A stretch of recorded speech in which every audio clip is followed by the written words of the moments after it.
Before we begin setting up the scene in Unity, I'd like to talk about just a couple of things that I've done to prepare for that. One of the things I've done is to duplicate the main building. I've duplicated it and then moved the copy over to a new layer. And what I've done here is I've gone into edit mode and selected individual pieces with the L key and moved them around. So for this particular object, I've just moved the doorknob from one side of the door to the other. And in addition, I've changed the placement of the windows. I haven't added anything new per se, but I've just moved things around. So over here, I've got a copy of the object without a door at all that maybe I can stack on top of the ones with the doors. And this one here I've got with a door but with other window arrangements. But the key to this is that I never changed anything that would change the UV map.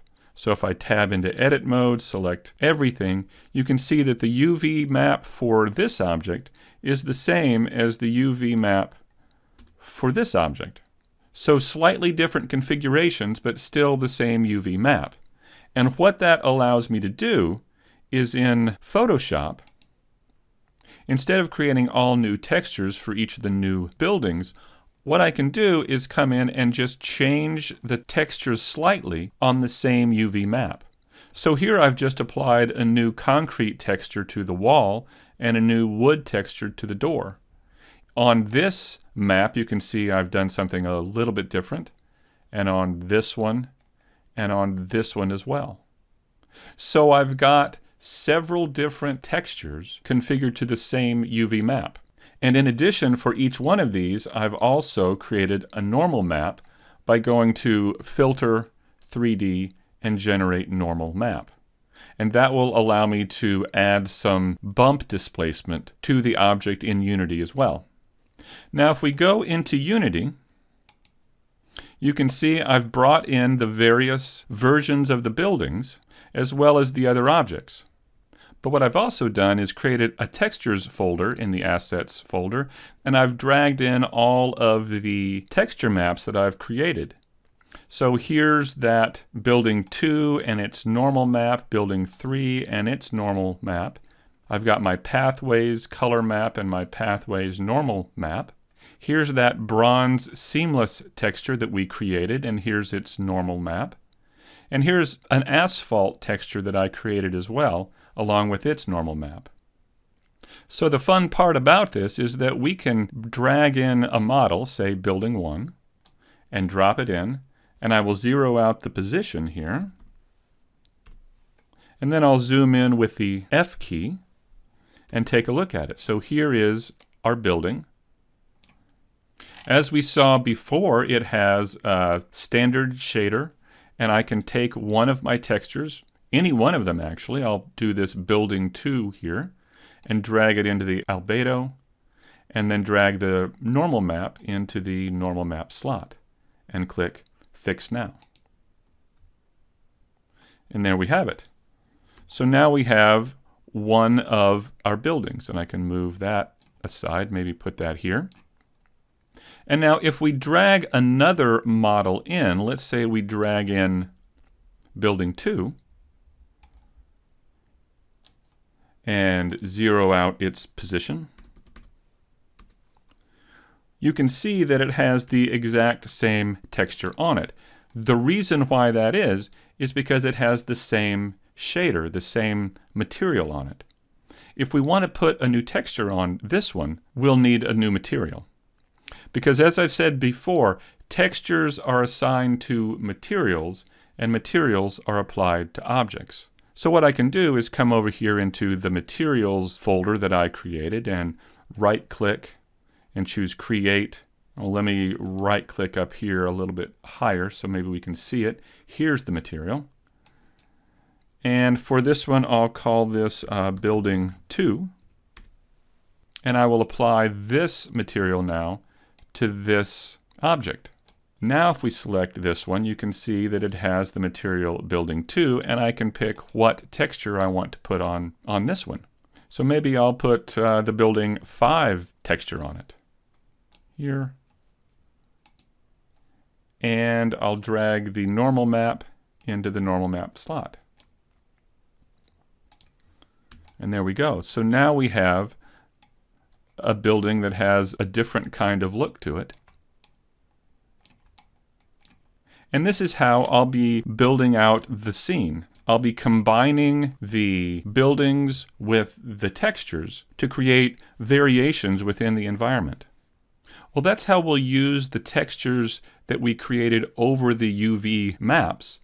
But what about these textures here, the one that we created that's just a seamless tile? Let's bring in one of the pipes here. How about this flared pipe? I'll just drag this into the scene.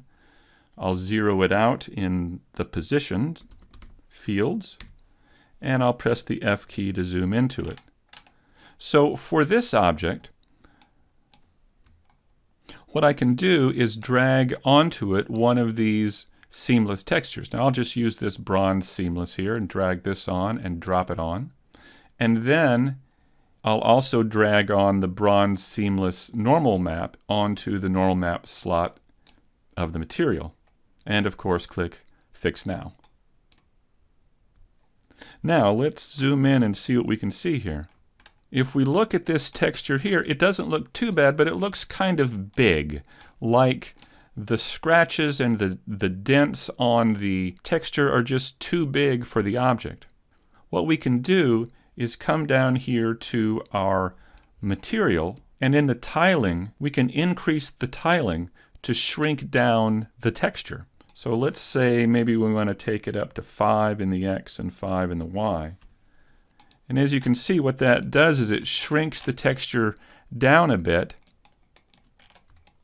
so that it's more reasonably sized on the object. So let's say instead of the pathways texture we have here, we wanted to try this asphalt seamless texture on our pathways.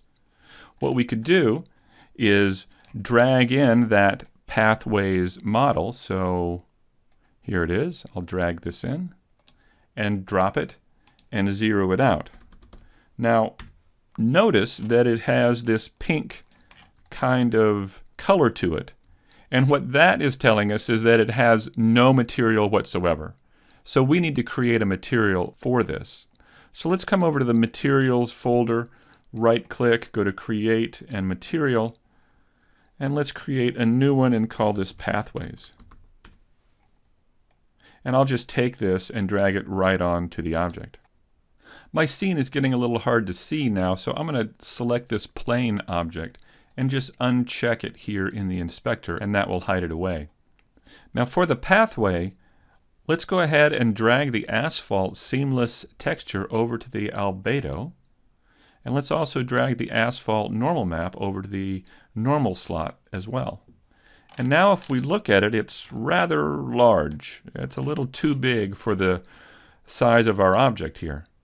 So let's scroll down and adjust it here in the tiling, and let's try 25 and 25.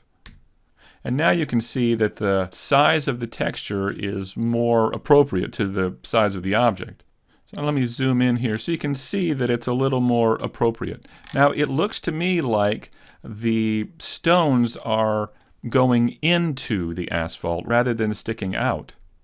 You can change the way the normal map behaves by coming here to this field and typing in -1, and that will reverse the bump.